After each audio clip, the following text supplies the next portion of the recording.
Bonjour tout le monde. Et bienvenue dans Anecdote. Un frigo transformé, Un changement d'acteur Pierre ou Calvin? et plein d'autres anecdotes. Rentrons dans le magnifique univers de Retour vers le futur.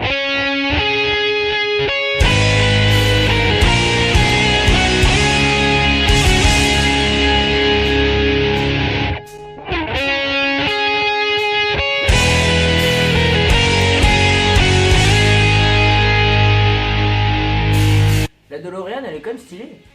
Ouais. D'ailleurs, tu savais qu'à la base, la machine à remonter le temps était un réfrigérateur? Ah ouais? Et pourquoi l'ont-ils changé? Eh bien, la production a jugé que ce serait trop dangereux, car des enfants pouvaient tester l'expérience temporelle. Ah ouais, pas mal. Mais pourquoi avoir pris quand même une DeLorean? Eh bien, pour son apparence et ses portes en forme d'aile de mouette. De quoi rendre plausible que la voiture était un engin extraterrestre en 1955. Oh, Michael J. Fox endosse avec brio le rôle de Marty. Et oui, d'ailleurs, tu savais que Eric Stoltz a failli le remplacer? Ah ouais? Eh oui, Robert Zemeckis a toujours voulu Michael J. Fox pour le rôle de Marty. Mais l'acteur, en effet, avait des problèmes de disponibilité. En effet, il jouait Alex Picketon dans la série Sacrée Famille, donc n'était pas disponible pour jouer Marty. Alors Robert Zemeckis et Bob Gale ont repéré l'acteur Eric Stoltz qui a joué dans le film Mask. C'est d'ailleurs grâce à son interprétation dans ce film qu'ils l'ont choisi. Ouais, mais pourquoi ils ont finalement choisi Michael J. Fox? J'y viens.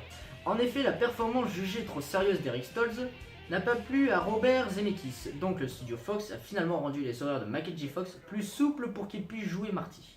Vraiment cool comme anecdote. Maintenant tu fais comme dans l'infanterie, tu te tires ailleurs. Trop culte. Ouais, d'ailleurs tu savais que c'est l'acteur Thomas F. Hudson lui-même qui l'a improvisé pendant le tournage. Ce qui donnait en VO Make like a tree and gel here. C'est juste trop génial. Ouais. Eh, il est bien ton t-shirt, c'est Pierre Cardin? Non, c'est Kelly. Eh bah d'ailleurs, tu savais qu'en VO, Lorraine ne dit pas Pierre Cardin? Bah du coup. Eh bien, elle dit Calvin Klein. Mais la marque était méconnue dans l'Hexagone, alors la version française et québécoise sont traduites par Pierre Cardin. D'ailleurs, dans la version italienne et espagnole, c'est Lévi-Strauss qui est cité. La maison de Doc elle est stylée. Bah en même temps, c'est un monument historique. Ouais, c'est pas une blague. La maison de Doc est en fait un monument historique national, nommé le Campbell House. Trop classe le Doc. Oui, c'est un tocard, McFly. Je trouve ce nom plutôt stylé, pas toi? Ouais.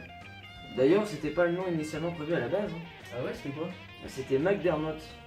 Mais il y avait trop de syllabes donc Zemeckis a gentiment changé le nom en McFly. Je trouve ça un peu bizarre. Eh mais en vrai il est petit Michael J. Fox. Bah Christopher Lloyd aussi alors. Eh bien non. Bah ils font la même taille dans le film. Je vais t'expliquer, c'est très simple. En effet, Christopher Lloyd faisait 22 cm de plus que Michael J. Fox. Le réalisateur a donc filmé les acteurs dans le même plan, mais à des profondeurs de champ différentes. Et quand il y avait des gros plans obligatoires, Christopher Lloyd se baissait. Sympathique cette anecdote. Désolé, trop bruyant. C'est vrai que le compte de Marty l'a abusé.